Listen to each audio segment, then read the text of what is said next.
තෙරුවන් පීඨයි ඔබ හබලපෙති කෑවට හබලපෙති කොහොමද නිර්මාණය කරන්න කියලා දන්නවද? අපි ඒ ගැන බලමු. අය නිකල් ඔබේ ගෙදර ඔබ හදාගත්ත දී ටික දින 6ක් 7ක් අඩුම දින 7ක් පෙඟෙන්න දානවා. දවස් 2කට 3කට පස්සේ වතුර මාරු කරන්න ඕන. ඒ වී ගෙනල්ලා लवेन में आप करने मैं खड़े आइतिकार्याट देना भैया आपका शुभ नाम क्या है? कृष्णा मुरारी। इधर इलाका क्या है? ये है गराउर पंचायत पटेल सूर्य मंदिर पर। ये बाजनेट दानो बाजनेट दम्मम पासे ये बाजने මෙතුමා විසින් පළවෙනි එකට දානවා. පළවෙනි එකට දාන අවස්ථාව. ඒකට හේතුවක් තියෙනවා. අර පෙඟිච්ච තෙත ගතිය අයින් කරන්න හදන්නේ. ඒතර පාන් පෝර්ණ වගේ පෝර්ණය. මේකෙන් අර දෙවෙනි එකට දානවා. මේකෙන් සාමාන්‍ය විදිහට වේලවනවා. මේකට එනකොට මුදටම වේලවනවා. ඒකට මේ එන ගින්නේ සාමාන්‍ය සමබර වෙන්නේ හරි ගස්සලා තියෙන ක්‍රමයක් තියෙනවා. ලිප් දෙකක් රවුන්ඩ් දෙකක් ඇතුලේ කරකිනවා. නැවත වැලි මිශ්‍ර කරනවා.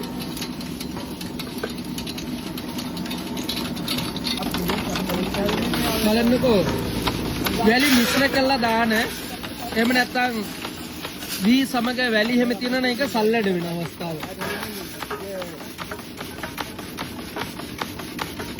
ඒ ඔක්කොම එකම මැෂින් එකෙන් වෙන්නේ.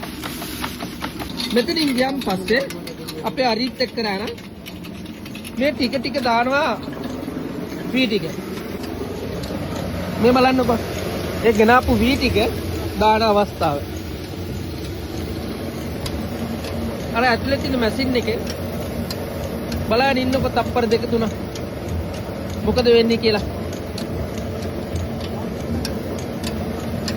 මේ බලන්න ඒ තරම් ඉක්මනට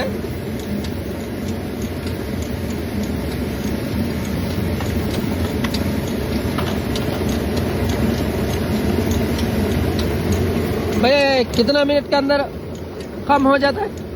2-4 मिनट. हाँ जी 2-4 मिनट. විනාඩි දෙකක් තුනක් ඇතුලේදී හබල පෙති හැදෙනවා. ඒ කියන්නේ ගෙනල්ලා බලන්නකො බලන්න ඉන්නකො. හරි වටිනා කියන දෙයක්. क्या तैयार हो गया. तैयार हुआ ने? निकालो शंभू। अय निकलता है. බලන්න ප්‍රශ්නේ හබල පෙති හැදුනා. දැන් මේකේ අර 10 ටික වැදගත් මේදී 10 ටික සල්ලඩෙන් හැරිලා ලස්සනට යනවා. ඒකත් අපි බලමු. බලන්නකෝ. හබල පෙති හදන අවස්ථාවේදී 10 වැටෙන තැන බලන්නකෝ. එකම මැෂින් එකේ. හබල පෙති වලින් පුරවන 10 පුරවන්නේ මේකට. ඒවා ටික ටික වැටෙනවා. බලන්නකෝ.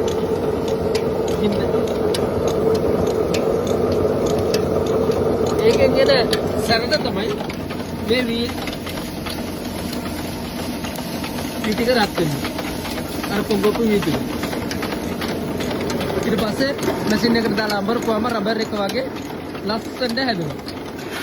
ඔන්න හබල පෙති හැදුණා.